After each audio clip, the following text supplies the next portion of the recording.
kastaba dheeftiisu wataa dib dheef la'aanihi ma jiro cashar baa ku jira dahsoono adigu aadan u jeedin wax badan baa adiga ka qarsoonoo mustaqbalka mugdiga ku jira laakiin adigu ma garanaysid ilaahay baa ku watay adigu isma wadid shaqa laga cayri muddo dheer baad ku dhaganayd wax walbaad samaysay laakiin ugu dambayn qof shaqada qofkii madaxda ku ahaaba dhuunta ku gali wuu ka cayri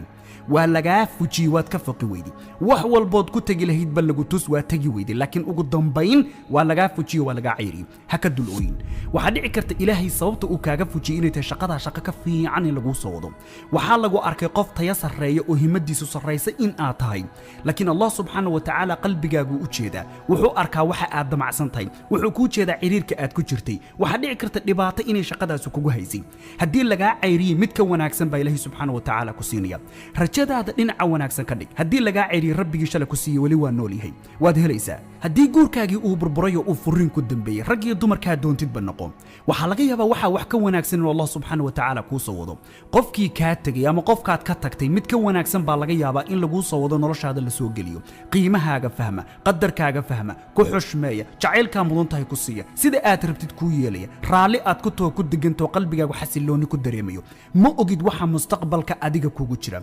dhinaca positive ka mar walba wax ka fiiri rabbigeen markuu tilmaamayo furiinka iyo dadku marka ay kala tagayaan xaaladaha noocan markay taagan yihiin ee suuratu nisaa markaad u fiirsatiin waxa Allah subhanahu wa ta'ala uu tilmaamayo wa in yatafarraqa yughni lahu kullam min sa'atihi wa kana Allahu wasi'an hakima hadii maanta aad qofkan kala tagteen kala faaruqdeen ha u malaynin adduunyadaadu in halka rizqigaagu qofka inuu ku xirnaa waxa dhici karta ilaahay inuu qani ka dhigo waxa dhici karta ilaahay inuu waxa wax ka weyn ku siiyo waxa dhici karta guri ka weyn rabbi inuu ku siiyo waxa dhici karta deganaanshihi mid ka badan ilaahay inuu ku siiyo waxa dhici karta qof aad uga jacayl badan tahay kaaga jacayl badan sidii hore kaaga duwan inuu ilaahay subhanahu wa ta'ala ku siiyo rizqigaagu qalbiga haday tahay jacayl haday tahay dareen haday tahay xoolo haday tahay labis haday tahay cunto kuma xirna qof bini aadam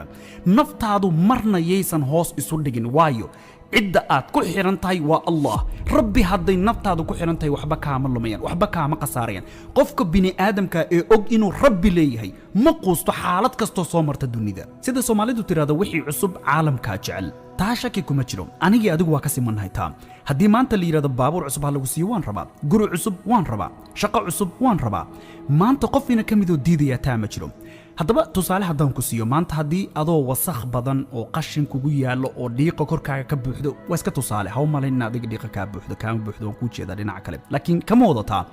hadii maanta tusaale ahaan naf ahaantaada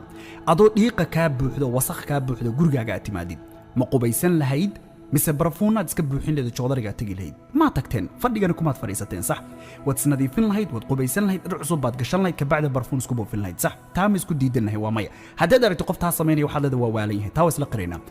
adigu naf ahaantaada adoo naftaadu sidii ay u taalo oo waqtigaaga aan waxba ka bedelin oo dabeecadahaaga waxba ka bedelin siday kula tahay bal aqli ahaantaada in wax cusub noloshaada ku soo biirayaan wax cusub oo waliba tayale waxyaabo cusub oo xun baa jira laakiin wax cusub oo tayale sidee ku imaanaya